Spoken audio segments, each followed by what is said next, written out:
Hello everyone, कैसे हो आप सब। एक बार पुनः स्वागत है आप सभी का हमारे अपने YouTube channel A to Z biology classes पर। उम्मीद करते हैं दोस्तों आप सभी बेहतर होंगे और आप सभी की पढ़ाई भी मस्त चल रही होगी। आज की इस वीडियो में हम देखेंगे क्लास 12 बायोलॉजी एनसीईआरटी चैप्टर 2 में दोस्तों आज का जो हमारा टॉपिक है वो है पराग नलिका का बीजांड द्वार में प्रवेश। यानी कि आज की इस वीडियो में हम देखेंगे पोरोगेमी, चलाजोगेमी और मीसोगेमी क्या होती है। तो आइए सीधे वीडियो को स्टार्ट करते हैं। देखिए बेसिकली यदि हम बात करते हैं तो पराग नलिका का जो बीजांड द्वार में यानी कि माइक्रोपाइल में जो प्रवेश होता है, इंटर होता है, वो किस किस प्रकार से होता है और उसको हम क्या कहते हैं। तो देखिए जब पराग नलिका बीजांड में प्रवेश करती है तो 3 अलग अलग स्थानों से प्रवेश कर सकती है। देखिए सबसे पहला है अंडद्वारी प्रवेश या इसको हम कहते हैं पोरोगेमी।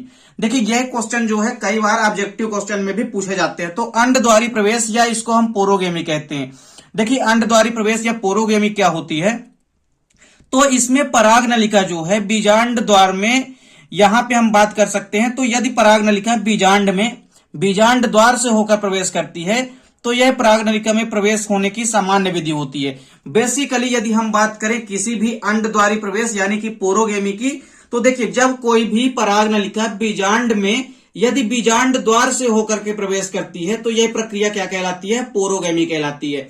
और बेसिकली अधिकांश पादपों में इसी प्रकार की विधि पाई जाती है, मतलब अधिकतर पादपों में अंडद्वारी प्रवेश ही होता है।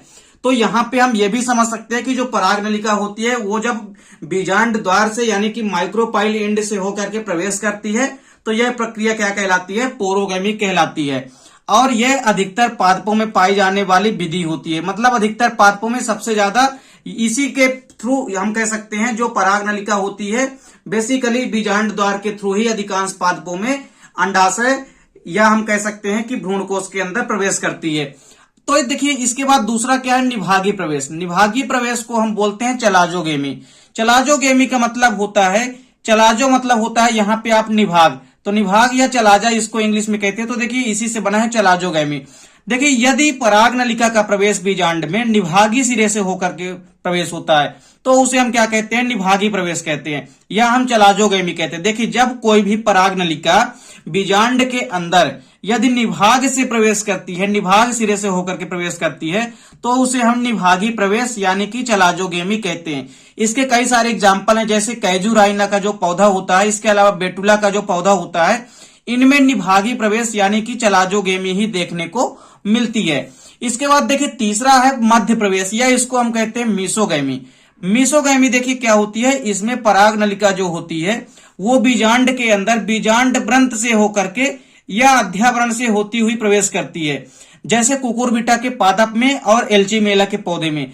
देखिए मीसोगेमी का मतलब होता है कि बीजांड के मध्य भाग से, और बीजांड के मध्य भाग में कौन कौन से भाग होते हैं, तो अध्यावरण और बीजांड व्रंत। तो यदि बीजांड व्रंत या अध्यावरण से होकर के कोई भी पर्टिकुलर पराग नलिका जो है बीजांड के अंदर प्रवेश करती है तो यह प्रक्रिया मीसोगेमी कहलाती है।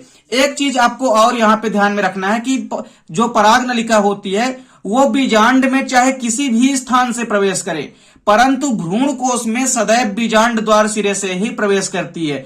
यह चीज आपको ध्यान में रखना है कि पराग नलिका बीजांड के अंदर तो चाहे किसी भी स्थान से प्रवेश करे, परंतु यह भ्रूण कोश के अंदर आपको ध्यान में रखना है कि सदैव जो है बीजांड द्वारों या बीजांड द्वार सिरे से ही प्रवेश करती है।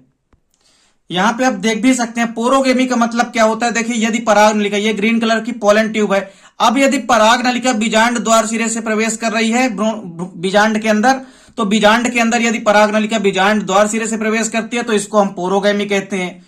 वहीं यदि हम बात करते हैं यदि पराग नलिका आपको यहाँ पे देखने को मिल रहा है कि निभाग सिरे से यदि पराग नलिका इंटर होती है बीजांड में तो इसको हम क्या कहते हैं, चलाजोगेमी कहते हैं। इसके अलावा आप देख सकते हैं यहाँ पे कि तीसरे स्टेप में मीसोगेमी में क्या होता है कि जो पराग नलिका होती है वो कहां से होकर के प्रवेश करती है, अध्यावरण से होकर के प्रवेश करती है, यानी इंटेगुमेंट से होकर के अंडाशय या हम कह सकते हैं मुख्य रूप से बीजांड के अंदर प्रवेश करती है और बीजांड के अंदर प्रवेश करती है। और एक चीज आपको ध्यान में रखना है कि यहाँ पे तीनों संरचनाओं में आपको क्या दिखाई दे रहा है कि पराग नलिका का प्रवेश बीजांड में चाहे बीजांड द्वार से हो, चाहे निभाग से हो, चाहे यहाँ पे आप देख सकते हैं अध्यावरण से हो, लेकिन भ्रूण कोश के अंदर जो पराग नलिका का विकास होता है वो हमेशा और हमेशा बीजांड द्वार सिरे से ही होता है। ये चीज आपको ध्यान में रखना है। तो उम्मीद करता हूं दोस्तों वीडियो पसंद आई होगी। मिलते हैं दोस्तों नेक्स्ट वीडियो में, तब तक के लिए जय हिंद, वंदे मातरम।